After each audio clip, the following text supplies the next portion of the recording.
Hi students, welcome to my YouTube channel engineers stop. और जैसा कि आप देख रहे हैं, आज हम लोग मल्टीप्लेक्सर के बारे में डिस्कस करेंगे। फाइन। तो आपका मल्टीप्लेक्सर क्या होता है? ये एक कम्बिनेशनल सर्किट है। आपके पास जो डिजिटल सर्किट्स होती हैं वो दो तरह की है, एक है सीक्वेंशियल, ठीक है, और दूसरा कौन सा है आपका है कम्बिनेशनल। ठीक है, तो कम्बिनेशनल वाली जो सर्किट्स हैं उसमें आपका आता है एडर है, सब्ट्रैक्टर है, इसके अलावा आपके पास जो डिकोडर है, इनकोडर है, और decoder, encoder, multiplexer and D multiplexer. तो ये सारे आपके कहाँ पे आते हैं?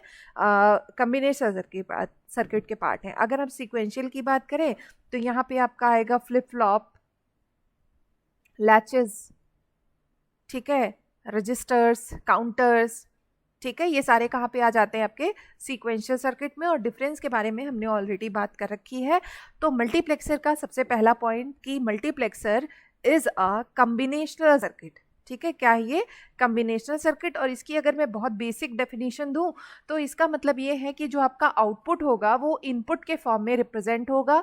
किसी तरह का कोई फीडबैक या किसी तरह का कोई लूप आपको सर्किट में नहीं मिलेगा। There is no feedback in combinational circuit.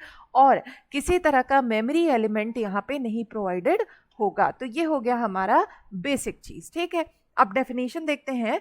It is a digital switch. Okay, switch है दैट हैज मल्टीपल इनपुट्स और sources and a single output. तो यहाँ पे आपके पास मल्टीपल इनपुट्स, मैं कहूँ कि n इनपुट है, और आउटपुट हमेशा फिक्स होगा। चाहे आप जो भी मल्टीप्लेक्सर बनाए उसमें आपके पास जो आउटपुट होगा वो फिक्स है कि हमेशा एक ही होगा। ठीक, अब ये जो n लिखा हुआ है इनपुट, इनपुट का भी एक फिक्स फॉर्म है। क्या फॉर्म है? कि ये जो आप इनपुट बनाएंगे ये 2 पावर n के फॉर्म में होगा। ठीक है, मतलब नंबर ऑफ इनपुट्स आप किस फॉर्म में रिप्रेजेंट कर पाएंगे? 2 की पावर n के फॉर्म में। ठीक है, कोई दूसरा तीसरा पैटर्न नहीं है। अब इसके बारे में देखिए कि आपके पास यही जो इनपुट्स हैं, आपने कहा भाई 2 की पावर n इनपुट्स हैं और आउटपुट, मतलब यहाँ पे बीच में कुछ प्रोसेसिंग नहीं हो रही है, बीच में कोई प्रोसेसिंग एलिमेंट नहीं है। ये क्या कर रहा है?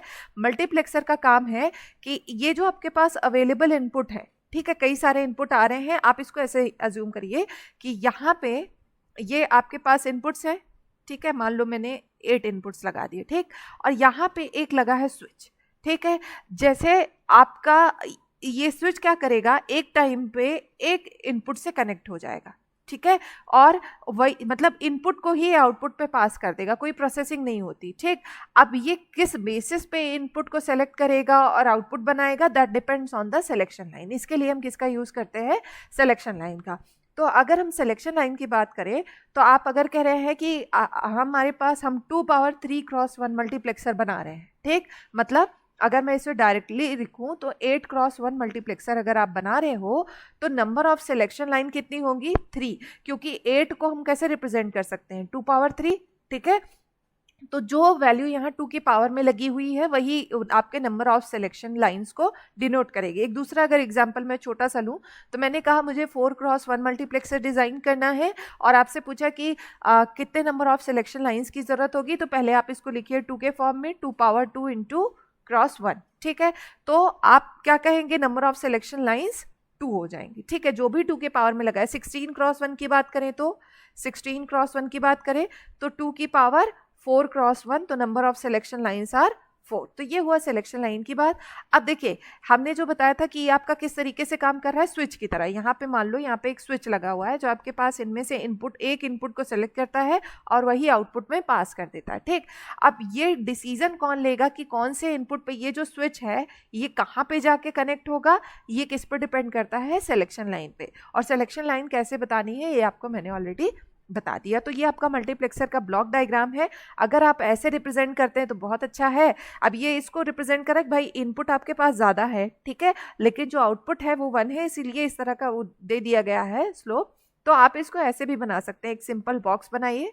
ठीक है, नॉर्मल सा बॉक्स बना के इसमें लिखिए मक्स। मल्टीप्लेक्सर को आप लिखते हैं शॉर्ट में मक्स। आप यहाँ पे इनपुट्स को कनेक्ट करिए, यहाँ पे सिलेक्शन लाइंस को कनेक्ट करिए और यहाँ पे आप आउटपुट को बताइए। ठीक है, मैं एक रफ आइडिया दे रही हूँ तो इनपुट काउंट मत करने लगा ना कि अभी अभी बता रही थी 2 पावर n है, अभी देखो 5 लगा दिया। ठीक, चलिए, तो ये हो गया हमारा बेसिक।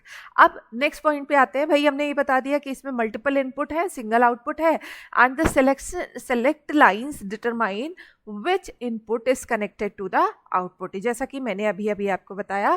और आपके पास जो पैटर्न होता है मल्टीप्लेक्सर का, मल्टीप्लेक्सर टाइप्स का लीजिए, तो ये क्या हो सकता है, 2x1, तो कितनी सिलेक्शन लाइन 1, और 4x1 तो कितना हो जाएगा 2 सेलेक्ट लाइन्स, 8x1 है तो 3 सेलेक्ट लाइन्स, एंड 16x1 है तो 16x1 के केस में आपके पास 4 सेलेक्ट लाइन्स। ठीक है, और अगर मैं इसको चाहे जितना बढ़ाते जाओ, आप कह दे कि 32x1 है तो कितनी सेलेक्ट लाइन्स हो जाएंगी, 5 हो जाएगा, 64x1 है तो कितना हो जाएगा, तो आपके पास 6 हो जाएगा। ठीक है, तो आप जैसे भी 2 की पावर में हमेशा आपको इनपुट को कन्वर्ट करना है, और जो भी 2 की पावर आती है वही आप क्या कह दोगे कि वही आपके नंबर ऑफ सिलेक्शन लाइन्स है। फाइन। अब देखो, एक हम लोग एग्जाम्पल देखते हैं बहुत बढ़िया सा। 1 सेकेंड, सेम चीज़ रिपीट हो गया है, कोई बात नहीं, हम लोग आगे आ जाते हैं। ये देखो बहुत बढ़िया सा एग्जाम्पल कि आप एप्लीकेशन समझ पाए मल्टीप्लेक्सर का कि ये किस तरह से यूज़ किया जा सकता है। ठीक है, जैसे अब देखिए आपके पास कई सारे ऐसे डिवाइसेस हैं जो साउंड को जनरेट करेंगे। ठीक है, तो उनमें से आपके पास जो साउंड सिस्टम है वो सिर्फ एक है।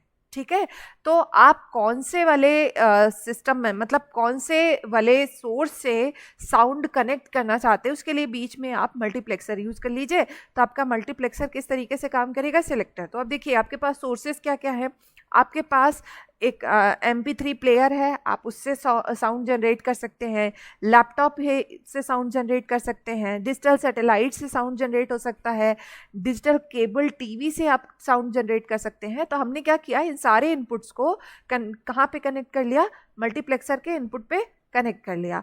अब आपको सिर्फ क्या करना होगा, ये मेरी सिलेक्शन लाइन है। अब इन सिलेक्शन लाइन पे जो इनपुट देंगे उस बेसिस पे जो भी यहाँ पे डिवाइसेस कनेक्टेड है ये किससे कनेक्ट हो जाएंगी, साउंड सिस्टम से। तो देखिए इसके लिए सिलेक्शन लाइंस, ये मेरा मैंने ये नंबरिंग की है A and B, selection lines को नाम दिया है, और A रिप्रेजेंट कर रहा है LSB को, A इज रिप्रेजेंटिंग LSB और B क्या है, MSB। ठीक है, तो कम्बिनेशन बनाइए, 2 बिट्स मतलब 2 वैल्यूज कितने कम्बिनेशन बन सकते हैं, 0 0 0 1 1 0 1 1। ठीक है, तो हमने देखिए जिस सीक्वेंस में डिवाइसेस कनेक्टेड है उसी सीक्वेंस में इसको प्रोग्राम कर लिया कि जब 0 0 होगा, सिलेक्शन लाइन पे 0 0 वैल्यू आएगी, तो ये स्विच किससे कनेक्ट हो जाएगा, D0 से कनेक्ट हो जाएगा। ठीक है, और जैसे आपके पास 0 1 आता है सिलेक्शन लाइन पे, आप D1 से कनेक्ट हो जाओगे, मतलब लैपटॉप से साउंड बजेगा। ठीक है, इसके बाद अगर 1 0 होता है तो आप सैटेलाइट से खट से कनेक्ट हो जाओगे। ठीक है, और अगर आप केबल टीवी से कनेक्ट होना चाहते हैं तो आपको 1 1 सिलेक्शन लाइन पे यहाँ पे देना पड़ेगा। ठीक है, तो ये आपका एप्लीकेशन है किसका, मल्टीप्लेक्सर का। ठीक, तो आगे बढ़ते हैं हम लोग। अब देखिए 4x1 का एक एग्जाम्पल देख लेते हैं। तो आप 2x1 पहले डिज़ाइन करके देख लीजिए। अगर मैं इसको 2x1 बनाऊँ आपको, तो ये देखिए 2x1 को रिप्रेजेंट करने के लिए हम इसमें लिखेंगे मक्स, अंदर 2x1 भी लिख दीजिए, अंदर यहाँ पे हमने 2 इनपुट 1 आउटपुट, सिलेक्शन लाइन्स हो जाएंगी 1। ठीक है, तो अगर मैं इसके लिए अगर आपको वो करके बताऊंगी तो शायद थोड़ा ज़्यादा आसान हो जाएगा और न्यू प्रॉब्लम आपको सॉल्व करने में शायद प्रॉब्लम आए। तो 4x1 से समझते हैं कि कैसे डिज़ाइन करना है। फाइन, तो देखिए सबसे पहले तो ब्लॉक डायग्राम वेरी इजी, आप सिंपल बॉक्स बना लीजिए, या फिर जो मल्टीप्लेक्सर का प्रॉपर एक तरीका है रिप्रेजेंट करने का वैसे बना लीजिए, दोनों चलेगा। ठीक है, अब ट्रुथ टेबल आपका जैसे आप नॉर्मली कम्बिनेशंस बनाते हैं, 2 हमारे पास सिलेक्शन लाइन है, हमने पहले ट्रुथ टेबल बनाना है।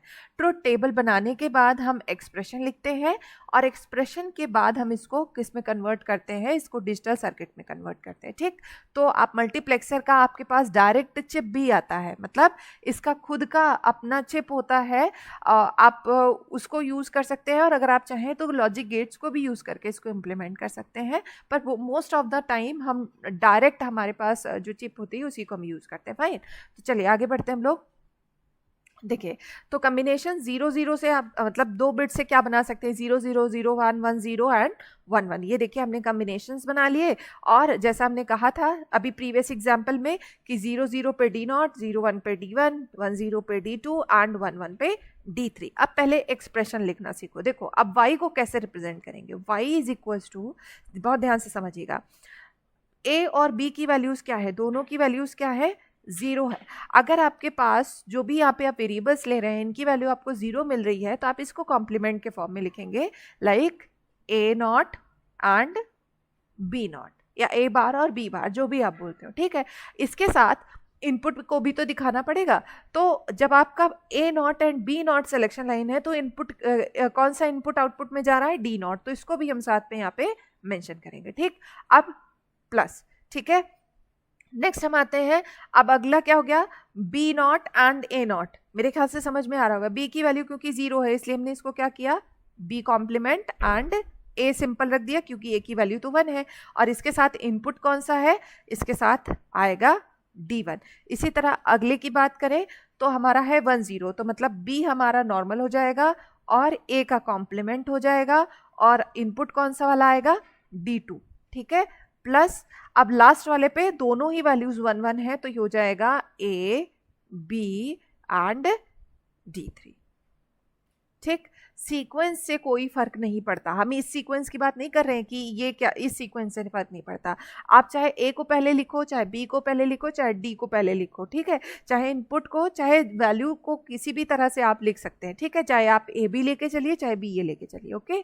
अब ये जो हमने एक्सप्रेशन लिखा है, ठीक है, तो इसी एक्सप्रेशन के बेसिस पे अब हम ये वाला सर्किट डिजाइन करेंगे। तो देखो हमने 4 इनपुट ले लिए, D0, D1, D2 and D3, ठीक है। अच्छा, अब यहाँ से हमने ए और बी ले लिया और आसानी के लिए हमने एक नॉर्मल ए रखा है, ये वाला देखो, ये वाली लाइन, ये हमने नॉर्मल लेके रखा है और एक हमने नॉट गेट से कनेक्ट करके रखा है। क्यों, क्योंकि हमें कई बार कॉम्प्लीमेंट की भी ज़रूरत पड़ रही है, फाइन। तो देखिए सबसे पहला हमारा वाई क्या है, सबसे पहला वाई देखो सबको मिला के बना है, 1 2 3 4, ये चारों को मिला के आपका वाई बन रहा है, ठीक है। और वाई तो हमारा एक ही है। तो देखो सबसे पहले ए नॉट, बी नॉट और डी नॉट को हमें एक साथ लाना है। तो देखिए अगर हमें ए नॉट चाहिए तो हम ये कॉम्प्लीमेंट वाले पार्ट से जाएंगे, ये वाला और ये वाला। तो ये देखिए A not, B not and D not, ठीक है। अब इनके बीच में डॉट है क्योंकि इसका मतलब हमें एंड गेट की जरूरत है। देखिए हमने इन तीनों को एंड गेट से कनेक्ट कर लिया, ठीक है।